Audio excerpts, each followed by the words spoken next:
Mas outra coisa que não vai sobreviver é o tanto de traição que o Bolsonaro faz. É muita traição atrás de traição. Diminui o número de apoiadores mais histriônicos. E o que ele faz com eles? Ele falou, acho que anteontem, que os que foram pra frente dos quartéis eram... Como ele falou? Que eram de esquerda.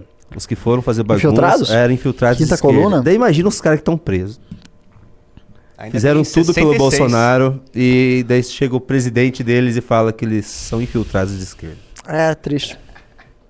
É triste. Isso vai diminuir, vai demorar, eu sei que vai demorar, porque eu conheci, ainda mais nessas férias que eu fui pro interior do Paraná, eu conheci ainda algumas pessoas com muita fé no Bolsonaro, muita fé no bolsonarismo, que odeiam o MBL. Sim. Mas já Faz sentido. não tem mais tanta vontade, não, eles não têm mais tanta vontade de defender o mito. Porque o mito traiu demais eles, cara. Cara, mas assim, minha perspectiva é de que as pessoas, especialmente de classe média que tem a sensibilidade do nosso eleitorado, elas veem a política como um serviço. Entende? É um serviço que está sendo prestado a elas. E esse serviço precisa ter utilidade. Ninguém quer, digamos, lavar seu carro numa loja que não lava carros direito, né? Não lava carro ruim. Decorre daí que é o seguinte, se o Bolsonaro, pelo menos no imaginário, na sensibilidade popular, consegue demonstrar que ele é o mais combativo contra a esquerda, os inimigos e as ameaças à classe média, então votarão nele.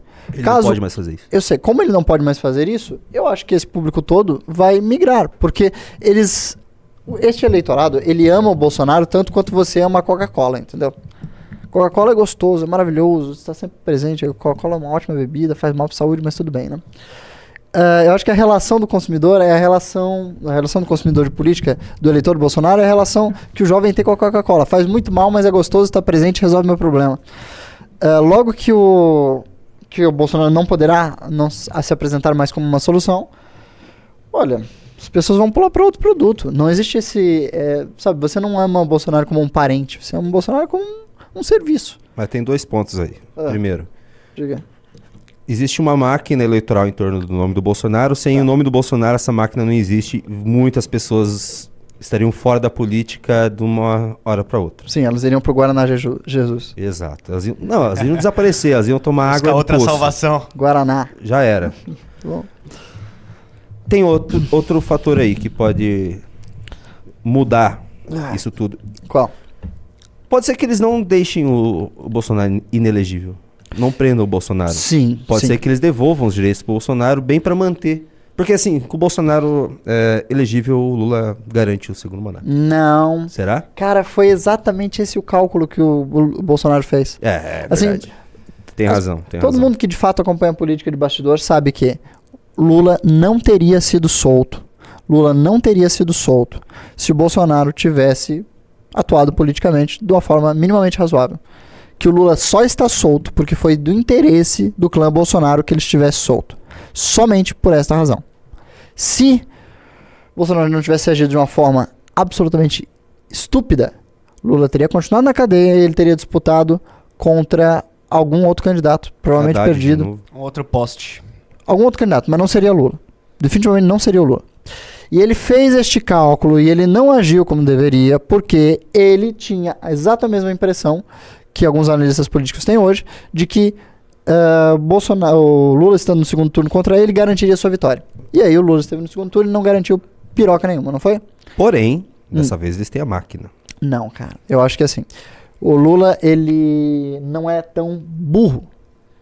Ele não vai encarar uma pandemia. Ele não vai... Aparentemente. O Lula não, mas o Lula tem ódio. O Lula quer... Eu sei que ele tem Como ele ódio. falou, ele quer foder os caras. Sim, mas ele quer foder os caras. Quer foder os caras. O Lula, ele quer... Ele não quer dar oportunidade sair dessa ao cara... com o Bolsonaro preso, o Moro preso, o Dallagnol preso, exato. é isso. Porém, a gente tem mais agentes políticos. Não, o Lula não Existem quer mais ver agentes o políticos. Bolsonaro concorrendo a manada nunca mais. O Lula quer que o Bolsonaro esteja preso para sempre. Que não vai acontecer, né? Não vai acontecer. Mas assim, eu não acho que vai existir articulação do PT no sentido de livrar o Bolsonaro da cadeia. Por quê? Porque eu acho que eles não são tão burros a ponto de fazer o mesmo cálculo que os bolsonaristas fizeram. Calma, não é bem assim.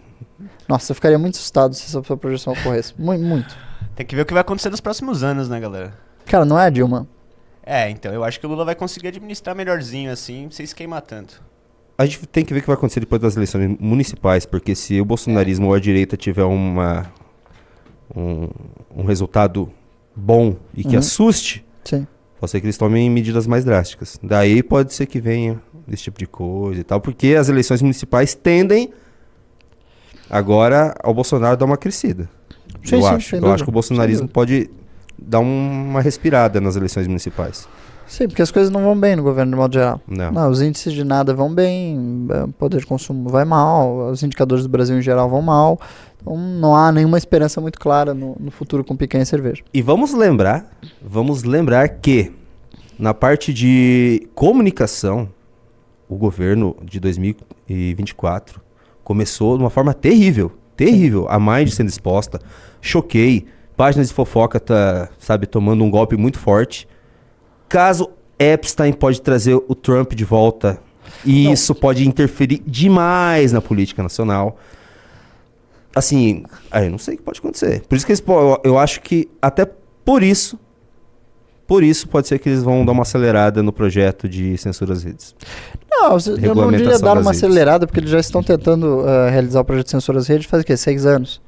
Desde Dilma 2. Não, mas foi ano passado que eles deram uma apertada, que eles tentaram colocar o projeto para votar. Sim, que eles tentaram de fato, que a gente conseguiu barrar, lembra? Foi espetacular.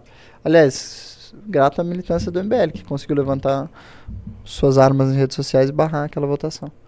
Eles ainda não entenderam, assim, eles tiveram, com todo esse esquema, que eu não sei se pode falar que é esquema, das páginas de fofoca, eles tiveram uma sobrevida muito grande na campanha, principalmente também com o Janones. O Janones está esquecido agora, mas ele foi importantíssimo na época da eleição pro PT. Janones queimado.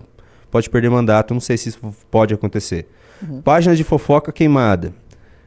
Mind completamente exposta. Eles já perderam só aí um poderio muito grande. Todo aquele pessoal que fez a reunião com a Janja, dos influenciadores para a democracia, expostos. A direita não perdeu o poder nas redes sociais, perdeu engajamento porque o Bolsonaro está inelegível e ele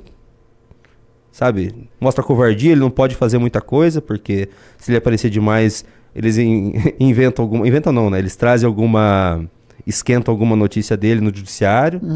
Sem falar que também ele é funcionário do Valdemar da Costa Neto, né? Então, basicamente, não é como se ele estivesse articulando qualquer coisa. Ele está, basicamente, trabalhando para eleger os caras do Valdemar para que ele possa continuar recebendo seus rendimentos e contar com o apoio jurídico do PL. Então, essa é uma situação meio ingrata, né? E onde que o MBL entra nisso? Isso que eu queria que você chegasse nesse ponto. O MBL está construindo uma outra coisa aí. Está construindo um time, como você disse, né?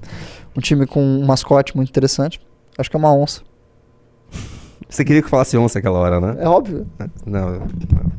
Não vou interferir nisso. Mas o MBL está construindo seu próprio caminho, independente de tudo isso, amigo. Mas o que pode contribuir e o que pode atrapalhar?